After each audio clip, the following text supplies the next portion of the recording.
Olá pessoal, como vocês estão? Hoje são 14/7/2020. Como o tempo está passando rápido. Espero que vocês estejam todos bem. Nesse dia de hoje quero aproveitar a oportunidade para estar agradecendo, né? Vamos agradecer por mais um dia de vida, porque mais uma vez nós estamos aí nos encontrando, né, nas nossas aulas online. São tempos difíceis, mas nós estamos aí vencendo um dia de cada vez e agradecemos a Deus porque mais um dia podemos nos encontrar, né, trocar algumas informações, receber algumas mensagens no privado. O pessoal está participando, perguntando, e está sendo assim bem proveitoso nossas aulas. Para iniciarmos, nós estamos aqui nessa página conteoutra.com, pessoal. É uma página na internet que coloca algumas frases, algumas cartas, e eu passando aqui hoje vi essa carta e resolvi passar para vocês. A carta é a um idoso. Oi, jovem, como vai?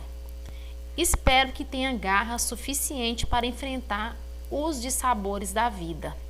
Já fui jovem como você e por isso entendo muito bem dessas coisas que você anda sentindo. Já enfrentei muitas barras, já ralei muito, como você diz, mas segue em frente. Você ainda não é um velho como eu, então fica um pouco difícil você me compreender. Hoje, sem vigor da mocidade, caminho bem devagar e você tem pressa.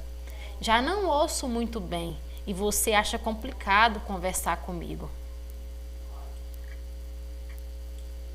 Minha mente anda um pouco lenta e não consigo acompanhar a rapidez do seu raciocínio.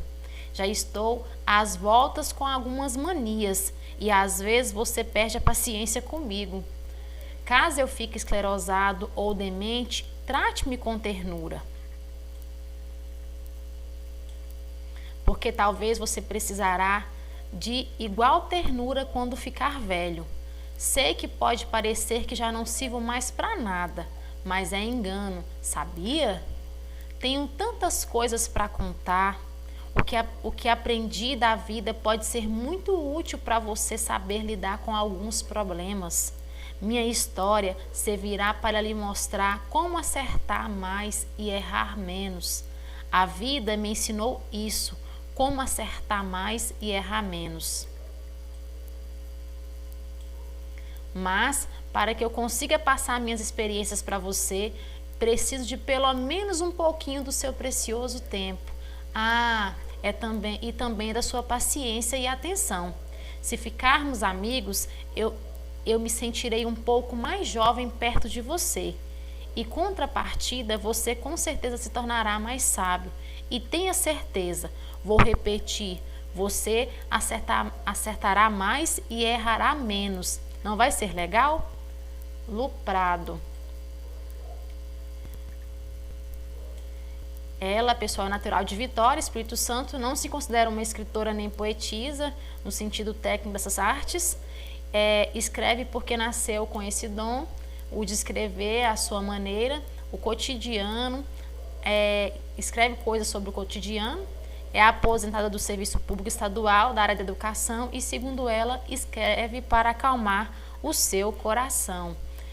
Eu gostei muito dessa frase, né, desse pequeno texto, porque vem mesmo ressaltar a questão de ter a paciência, né, da necessidade que o idoso tem de ter o convívio, de ter a atenção. E é uma das coisas que nós temos mais dificuldade de dar para o idoso, é a atenção, porque nós vivemos num mundo muito corrido.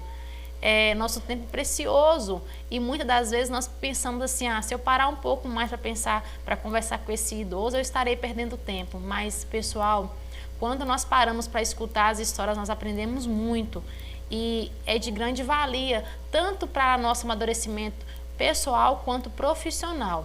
Convido a vocês a terem esse bate-papo com os idosos, os familiares, assim que pudermos, né? Sentar, conversar, deixe que eles contem a história, eles voltarem ao passado. É maravilhoso, pessoal, escutar a história desses idosos. Uma experiência que nós não podemos somar.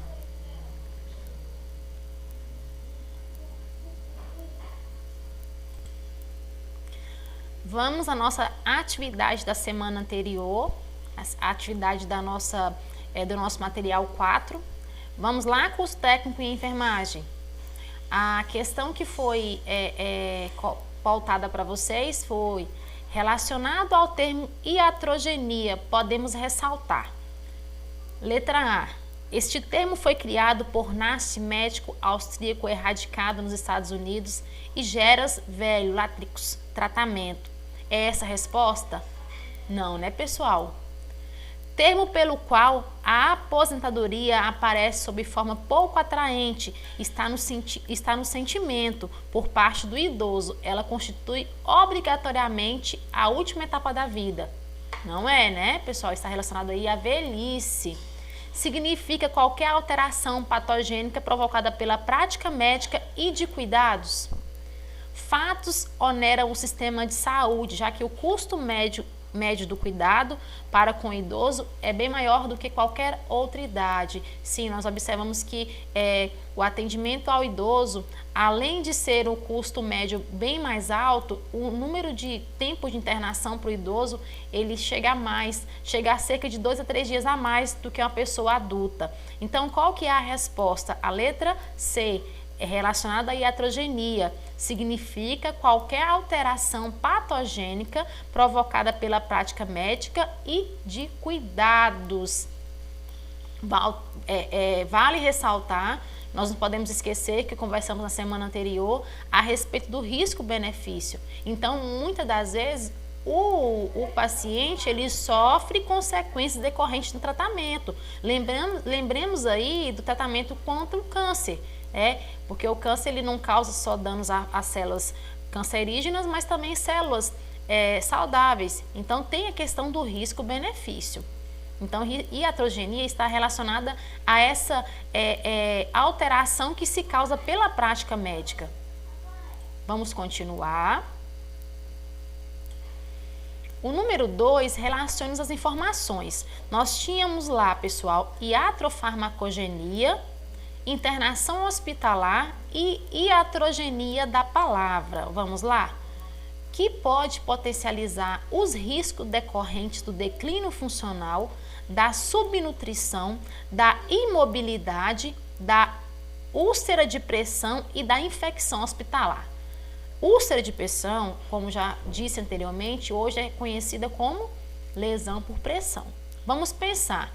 Aqui nós temos um declínio funcional, uma subnutrição e também uma imobilidade. Então, o que está falando aqui? E propensão a infecções. O que quer dizer aqui? São relacionadas à internação hospitalar, ou seja, a internação hospitalar causa imobilidade, lesão por pressão, infecção, o risco para infecção hospitalar nos nossos idosos. Decorrente do uso de polifarmácia, da interação de medicamentos, do desconhecimento das alterações farmacocinéticas. O que é isso aqui, pessoal? É a iatrofarmacogenia, que é o que? Decorrente do uso de medicamentos, de polifarmácia, de vários medicamentos, do uso de vários medicamentos ao mesmo tempo. E esses medicamentos sofrem uma interação, né? Às vezes o profissional não tem muito conhecimento sobre essas interações, desconhece essas alterações farmacocinéticas e vem a desenvolver um problema no idoso decorrente desse uso e dessa interação medicamentosa. Associada ao desconhecimento de técnicas de comunicação e de más notícias. Isso quer dizer o quê? Iatrogenia da palavra, ressaltando como que tem que ser a comunicação com a pessoa idosa, de frente, devagar, usando frases curtas para que ele possa entender, de frente para que ele possa fazer a leitura labial. Claro que quando nesse risco de pandemia nós devemos evitar, né, estar conversando de frente para o idoso, mas o ideal é que fora desse período devemos estar aí favorecendo, porque às vezes o idoso não consegue ouvir muito bem, porque já vem o declínio auditivo, e ele consegue ali fazer a visualização da expressão nos lábios e consegue entender, e também através da nossa expressão facial.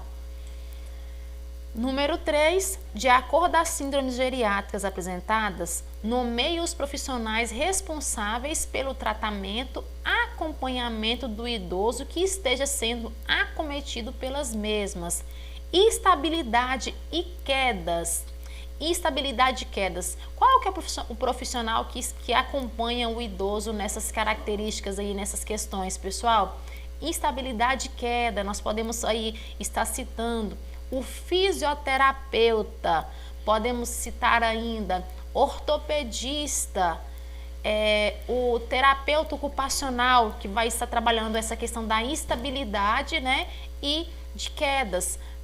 Lembrando que o próprio envelhecimento causa declínio na musculatura, nas articulações, que vem a dificultar essa mobilidade, essa estatura, o idoso conseguir manter-se com estatura favorável. A partir do momento que o idoso vai ganhando anos, ele vai tendo uma curvatura, né, do seu corpo, ele vai jogando para frente, ele não vai ficar mais ereto, e isso dificulta um pouco a sua manter a estatura e impedir com que ele tenha algumas quedas. E tem alguns outros fatores que estão relacionados. Temos aí também a questão do declínio mesmo da musculatura, diminui o tecido muscular, aumenta aí a colagenase. Essa colagenase ela vai estar acumulando nas articulações, e esse acúmulo de colagenase faz com que tenha o quê? O idoso começa a ficar menos maleável, vamos dizer assim, menos móvel, ele tem uma contratura, ele tem uma dificuldade de movimentação nas articulações. Isso tudo decorrente do processo de envelhecimento. Aí já entra aquela questão: o que eu vou fazer para me ter um envelhecimento saudável? O que eu posso fazer e auxiliar o meu cliente a orientar para que ele tenha uma velhice saudável? Ressaltando, pessoal, que para se ter uma velhice saudável, nós temos que ter alguns cuidados. E quais são eles?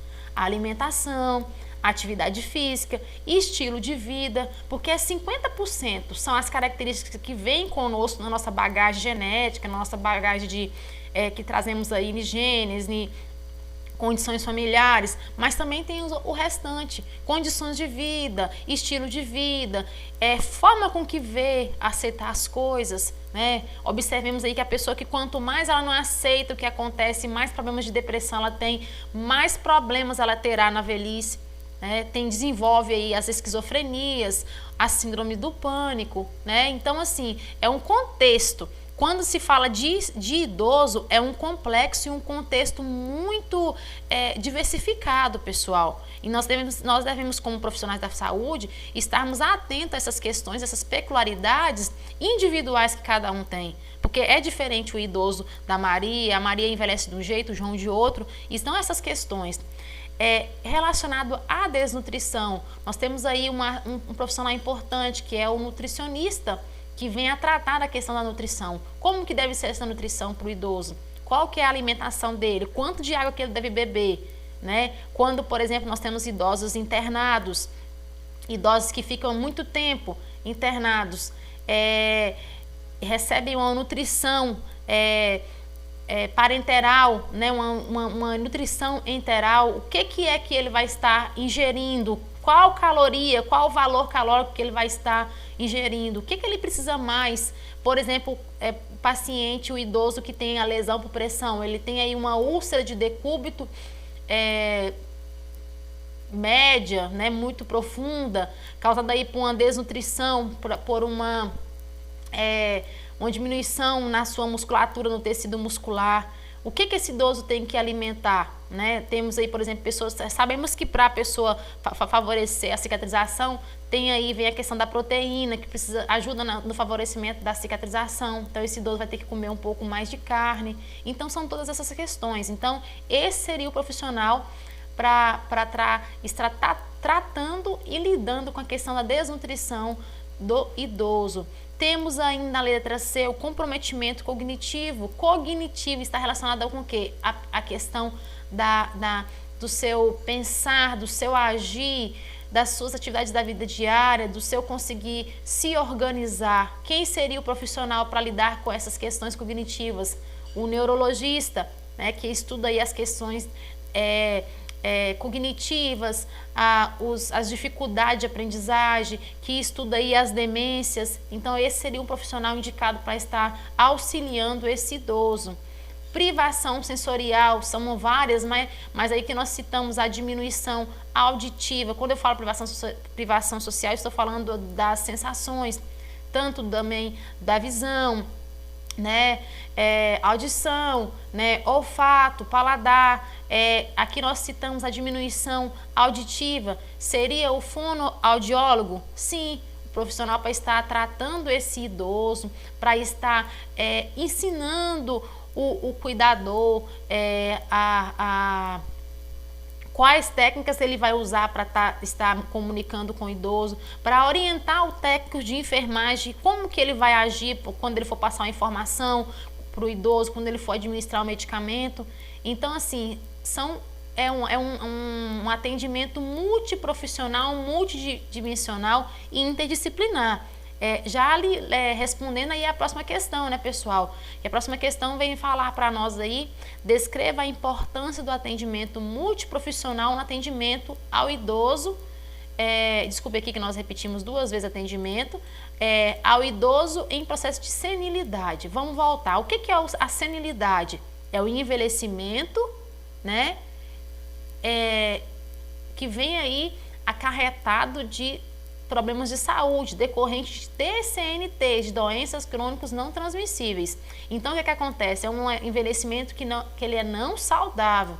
Então, quando eu falo de atendimento multiprofissional, ele é importante para o idoso, sim. Por quê?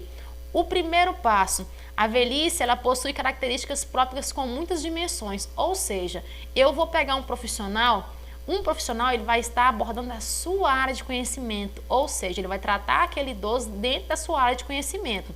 Então, assim, se eu tenho vários profissionais, eu vou ter uma visão mais ampla da necessidade desse idoso diante de cada formação, né? Então, é uma visão global.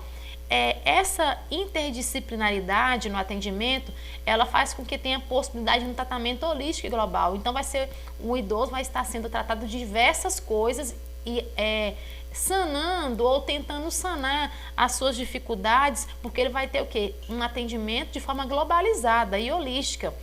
Características: incorporar o conhecimento de muitas especialidades, objetivando uma melhor assistência. Então, é importante o atendimento multiprofissional? Sim, porque nós vamos ter uma melhor assistência, porque vão ser várias profissões sendo abordadas nas necessidades do idoso. Nós vamos ter uma condição de atender o idoso de forma contínua, né? Vamos dizer um exemplo: se um idoso ele é um idoso que está ali, foi para o setor hospitalar, internou ali, não tem ninguém, não tem nenhuma família, ele está lá no hospital, ele está tendo atendimento de nutricionista, né, do enfermeiro, do médico, né? Mas aí qual seria um outro profissional que entraria nessa questão? Se ele não tem para onde voltar, para onde que esse idoso vai? Ele está internado, não tem com quem ficar, não tem para onde voltar. Quem seria o profissional que estaria entrando nesse momento, pessoal? Seria o assistente social, que estaria viabilizando aí conseguir um local, uma casa de repouso, um abrigo para idosos, uma casa de convivência, um centro-dia, para estar incluindo esse idoso num acompanhamento, né? Se for um caso de maus tratos, já entra outro profissional, né? Se chegou um idoso lá no setor hospitalar, vocês estão de plantão, e esse idoso está sofrendo maus tratos, quem seria o profissional que estaria aí? Seria o assistente social, nós teríamos uma denúncia formalizada, mas quem levaria isso para frente, né? Questão da polícia, o defensor público, né?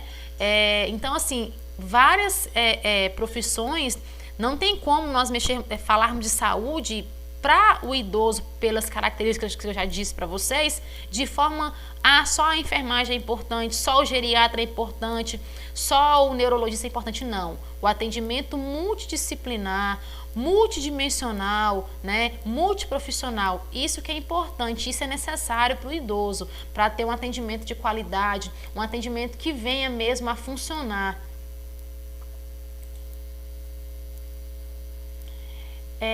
Como eu havia dito para vocês, pessoal, é muito importante, né, estarmos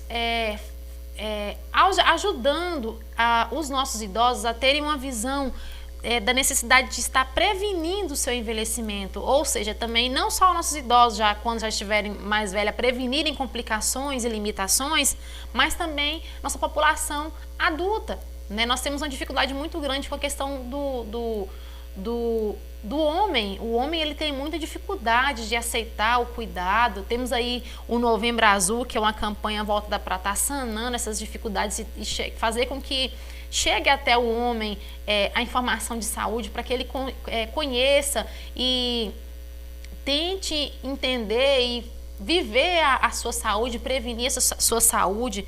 Observamos, pessoal, que hoje nas casas nos lares de idosos, abrigos de idosos, nós temos muito mais número de idosos homens do que mulheres. São várias questões que estão relacionadas, né? Porque a mulher por si só já é mais, né, tende a ficar mais no interior da família, mas também nós vemos que é o estilo de vida também, né?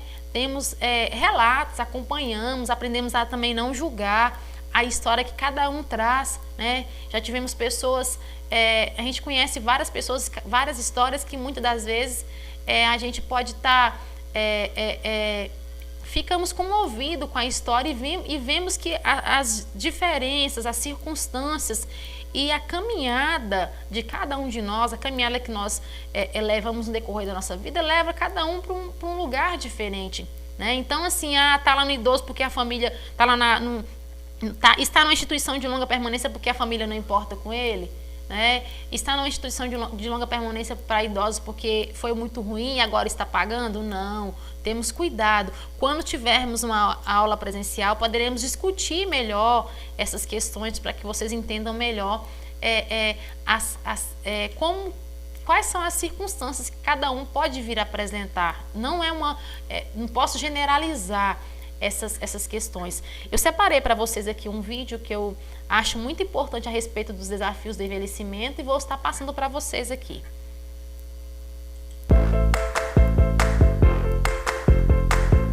Ninguém consegue parar o tempo. Dia após dia, ele causa transformações em nosso corpo e em nossa mente, que muitas vezes nem percebemos. A terceira idade chega para todos. Como você quer estar quando chegar lá? Fui pro forró, dancei lá, meu filho, cadê dor? Já era. Então tem que sair, tem que procurar alegria, não ficar tristonha não, porque a vida é muito curta. Hoje são 24 milhões de pessoas no Brasil com mais de 60 anos. A expectativa de vida do brasileiro aumentou muito. Nos anos 80 era de 62 anos e hoje é de 74. E de acordo com a ONU, em 2050 será de 81 anos. Algumas mudanças foram determinantes para esse aumento. Eles estão mais cientes das responsabilidades que eles têm para com a sua saúde. Estão tendo mais acesso à saúde, mais acesso à tecnologia, politicamente mais informados, conscientes dos seus deveres. Então eu tenho visto que as pessoas que chegam a esta idade, a partir dos 60 anos, chegando aos 65, 70, 80, 90, eles estão muito mais cientes das necessidades de melhoria na sua saúde do que há anos atrás. Então, aquele idoso de pouca informação que antes realmente o limitava a esta busca da melhor vida a partir dos 60 anos, hoje é totalmente diferente. E o que os idosos de hoje querem mesmo é curtir cada momento. Uma pesquisa do Serviço de Proteção ao Crédito mostra que para 6 de cada 10 pessoas na terceira idade, a prioridade é aproveitar a vida. 46% deles têm como foco o lazer. A alegria e o prazer de viver são a verdadeira fonte da juventude. Eu acho que hoje são mais alegres, gostam mais da vida do que antigamente, porque minha mãe não era assim, ela era uma pessoa alegre, mas não tinha essas possibilidades que hoje nós idosos temos, né? De excursões, já fiz passeios de navio 4 vezes, é maravilhoso você estar lá dentro do navio, à noite tem shows, tem danças, é maravilhoso esses passeios, essas excursões, e a gente conhece pessoas, faz novas amizades, é muito gostoso. Então, acho essa época agora a gente está vivendo uma terceira idade bem melhor do que antigamente. Mas como viver uma velhice saudável? No próximo capítulo da nossa websérie, vamos falar sobre a importância da atividade física. Você acorda de um jeito, depois da caminhada você está se sentindo diferente. E diferente para bem melhor. Até para namorar foi bom. Lá em casa foi uma beleza, né? Se um dia... Tem uma filmagem.